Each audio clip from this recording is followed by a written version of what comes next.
Salut les devins, c'est Saikyo. À vrai dire, aujourd'hui, je ne devais pas vous proposer de vidéo, mais celle-ci, croyez-moi que je vous la propose avec un énormissime sourire. Alors, vous risquez d'entendre un petit bruit de fond, étant donné que j'ai eu la très bonne idée d'enregistrer après avoir lancé mon lave-vaisselle, enfin bref. Vous êtes prévenus, mais sachez que cette nuit, il s'est passé quelque chose d'assez extraordinaire. C'était la journée pour le Japon, mais pour nous, c'était 2h du matin. Je vous l'ai partagé immédiatement sur ma page Twitter, il se trouve que j'étais encore réveillé. Pour une fois, remercions donc tous en cœur mes soucis d'insomnie, étant donné qu'à cette heure-ci, le site officiel de Dragon Ball, dragon-ball-official.com, s'est permis de nous proposer ces news hebdomadaires en vidéo comme ils le font depuis désormais plusieurs mois. Donc on est dans le cadre d'une vidéo officielle. Pas de rumeurs, pas d'officieux ou je ne sais quoi, de l'officiel. Je vous mets bien sûr le lien de cette vidéo en description.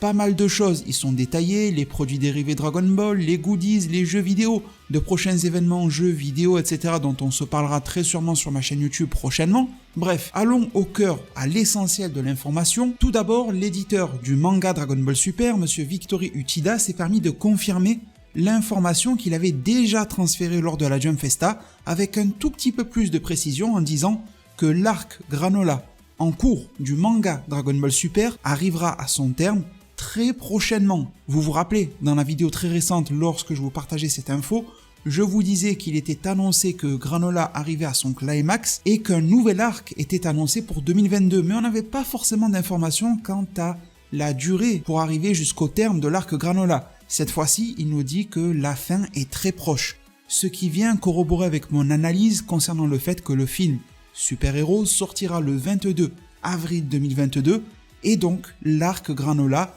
devrait s'arrêter pour laisser place au film et ne pas faire en sorte que deux histoires s'entremêlent. Bon, alors malheureusement l'éditeur ne nous a pas précisé à quelle date et quel jour très exactement l'arc Granola allait s'arrêter, mais il nous a dit d'avoir de belles attentes pour la suite de Dragon Ball Super, notamment en 2022 après Granola.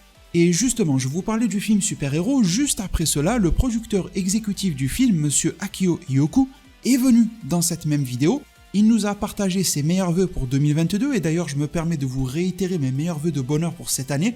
Je l'ai déjà fait plus amplement à la fois hier dans ma vidéo sur Bleach, dans l'onglet communauté de cette même chaîne YouTube et aussi sur mes pages Twitter et Facebook, mais c'est avec beaucoup de bonnes ondes que je me permets de vous les retransférer à nouveau. J'espère que cette année 2022 vous permettra à la fois d'être solide sur le plan santé, de vous remettre si ça n'allait pas en 2021 et d'avoir beaucoup de réussite dans vos projets.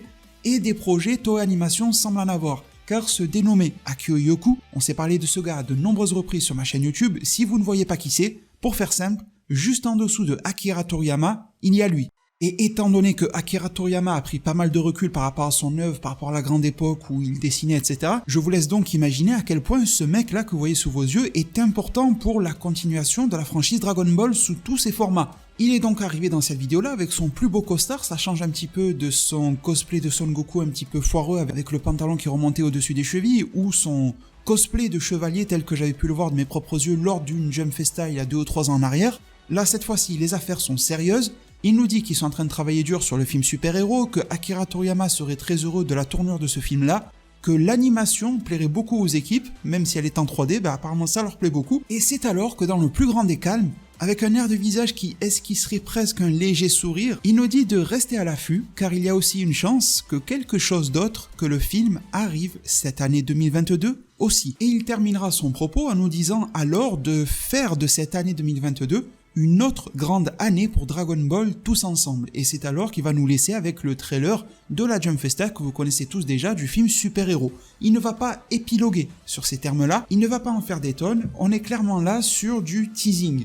Il nous fait comprendre que quelque chose arrive en plus du film Super Héros, que cela est probablement pour cette année. Il nous dit il y a une grande chance, ce qui veut dire qu'il n'est pas sûr à 100% que cela puisse sortir en 2022, mais qu'il l'espère, et si ce n'est pas 2022, on l'a tous compris, ça sera 2023, mais quelque chose est en préparation. Et étant donné la place et le grand rôle de cet homme-là, ce mec-là ayant travaillé sur les animés Dragon Ball Z Kai, Dragon Ball Super, le film Dragon Ball Super Broly, le film Dragon Ball Super Super Héros et beaucoup d'autres choses entourant les projets d'Akira Toriyama, il n'y a forcément qu'une seule chose qui nous vient en tête immédiatement, c'est le retour tant attendu de l'animé Dragon Ball Super pour 2022, voire /2023, je vais vous expliquer pourquoi. Vous me dites en zone commentaire ce que vous en pensez, mais en tout cas, on peut déjà éliminer certaines pistes. S'il voulait parler du nouvel arc de Dragon Ball après Granola, la version manga, il n'avait pas besoin de faire autant de mystère, vu que l'éditeur du manga en personne vient d'en parler dans cette même vidéo, dans des termes très clairs, donc il n'avait pas besoin de tourner autour du pot ici.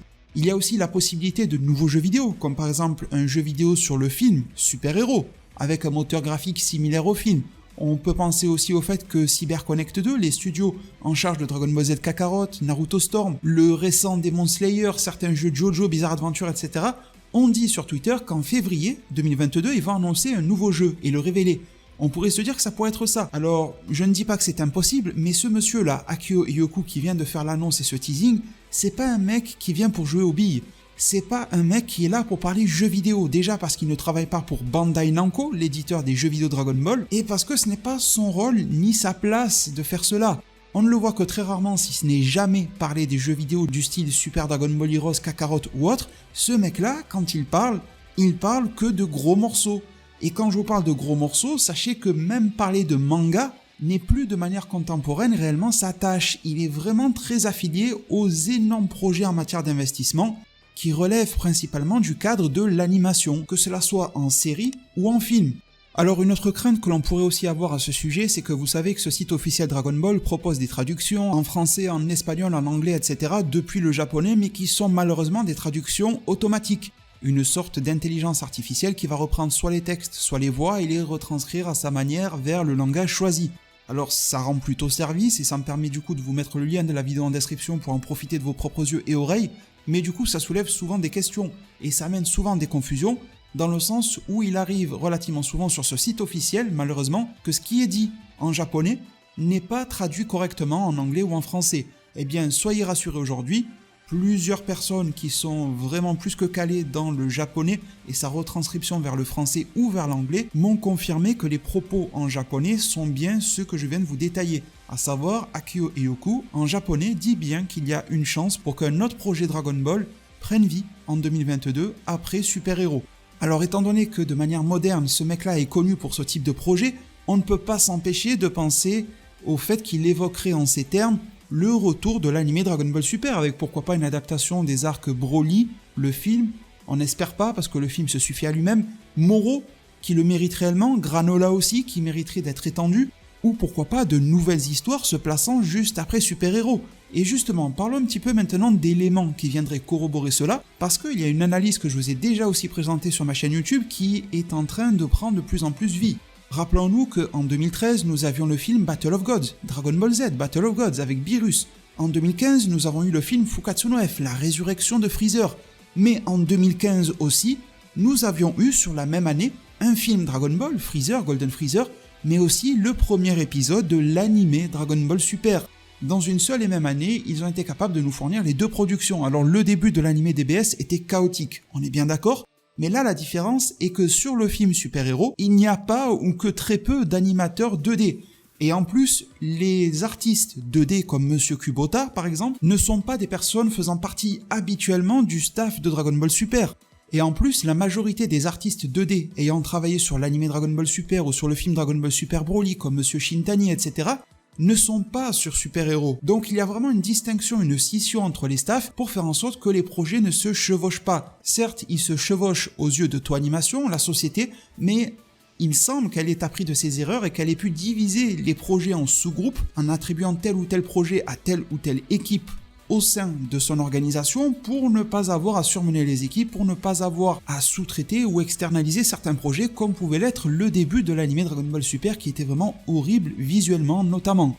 Alors ça sent plutôt bon étant donné que le schéma se répète vu qu'on a eu le film Dragon Ball Super Broly 2018, le film Super Hero 2022, ils le sortent en avril et on sait que les Japonais contrairement aux Américains aiment sortir un projet après l'autre.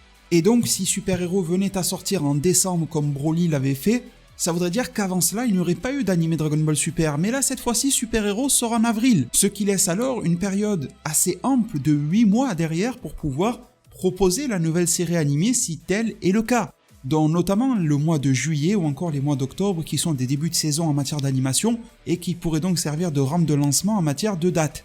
Je vous rappellerai aussi que quelque chose m'avait alerté. Vous vous rappelez à la New York Comic Con, Monsieur Hayashida, le producteur du film qui accompagnait ce même Akio Ioku, s'était présenté Et au tout début de sa présentation, c'est quand même assez atypique, il nous avait fait un état des lieux de son planning en nous disant qu'il travaillait à 70% sur le film super-héros et 30% de son temps, c'est quand même pas rien, était alloué à autre chose.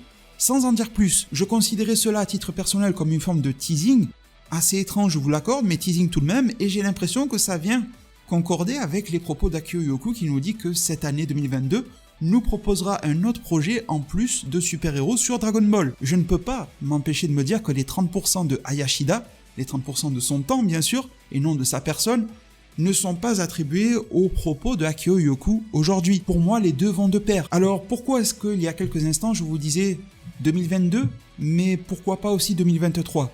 Eh bien 2023 pour plusieurs raisons. Déjà la période actuelle, on ne peut être sûr de rien. Déjà qu'en temps normal, rien n'est acquis, alors avec une période de crise, de pandémie et j'en passe, comment voulez-vous être sûr qu'un projet sortira en temps et en heure, à moins qu'il ne soit très avancé comme l'est le film super-héros? Et encore, imaginez que les salles de cinéma ferment et c'est foutu.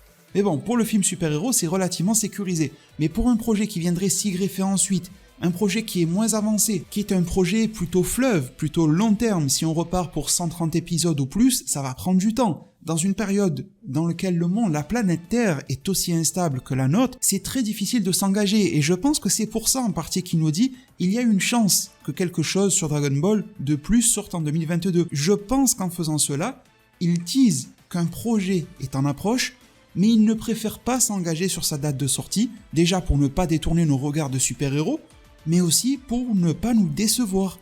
Et je trouve vraiment qu'avec ce type de vidéo, les weekly news de la Dragon Ball, plus la manière dont il discute de ces sujets-là lorsqu'on analyse les formulations de phrases, cela fait beaucoup penser à une autre boîte japonaise, à savoir Nintendo.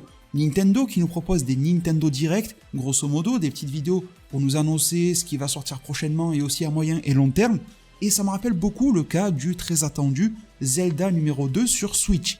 Aussi bien avec ce type de format vidéo, des petites annonces sont faites d'abord puis le big boss arrive à la fin pour annoncer les big projets, je trouve que ça y ressemble même si cette vidéo de Dragon Ball fait un petit peu Nintendo Direct de Wish, mais malgré tout on a un schéma qui y ressemble, on est d'accord. Et également le fait que pour Zelda à venir sur Switch, ils nous disent que c'est pour 2022, mais ils nous font aussi comprendre qu'ils font de leur mieux pour que ça soit 2022, qu'ils ne peuvent pas en être sûrs. Alors derrière on a vu des rapports aux actionnaires et tout qui prétendent que ça sera 2022, mais ouvertement au grand public, ils ne préfèrent pas donner de date de sortie, pas annoncer de mois, comme ça si jamais le besoin est de le décaler en 2023, ils peuvent le faire.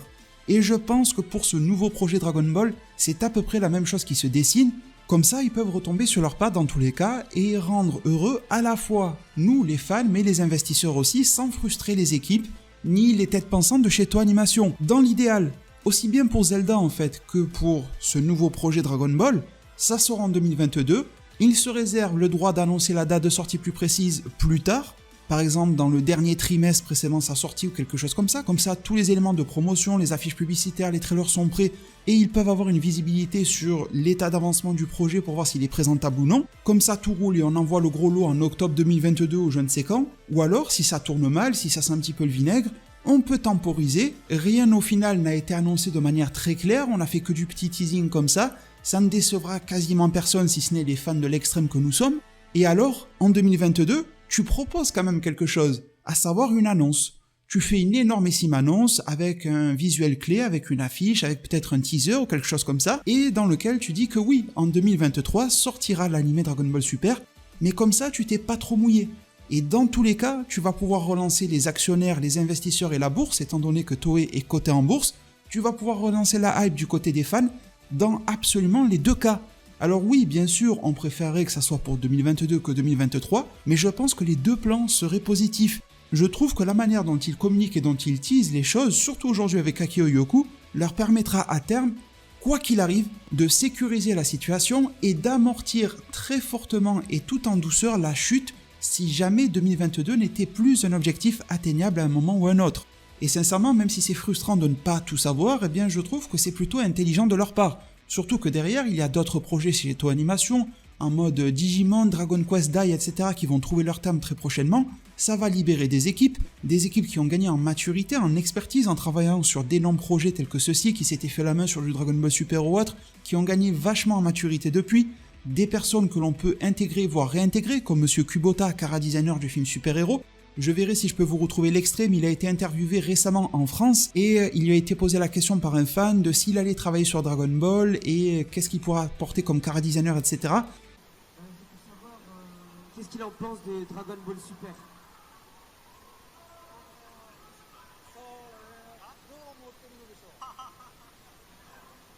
いや、いい質問ですね。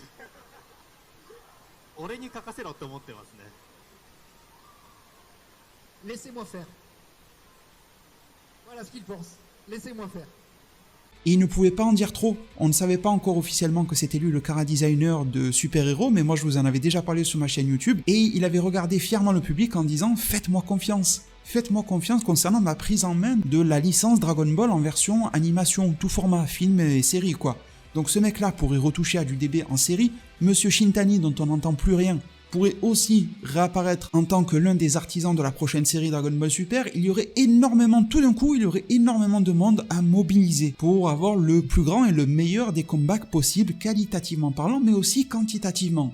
Alors pour ne pas alourdir la vidéo du jour, je vais vous mettre aussi un lien en description d'une vidéo qui date d'il y a à peu près un mois. C'est très récent, c'est très frais et je vous avais partagé une information qui n'avait pas été beaucoup médiatisée mais que j'avais trouvé très importante concernant l'évolution d'un nom de domaine d'un site internet Dragon Ball qui était tapis dans l'ombre, dont on ne suspectait et n'attendait plus rien, et qui tout d'un coup s'était mis à s'officialiser, à être inscrit par Shueisha, etc., à avoir une date de renouvellement qui avait changé, des mises à jour manuelles avaient été faites sur ce dernier, et il se pourrait très bien que ce nom de domaine corresponde également à ce nouveau projet Dragon Ball, pourquoi pas.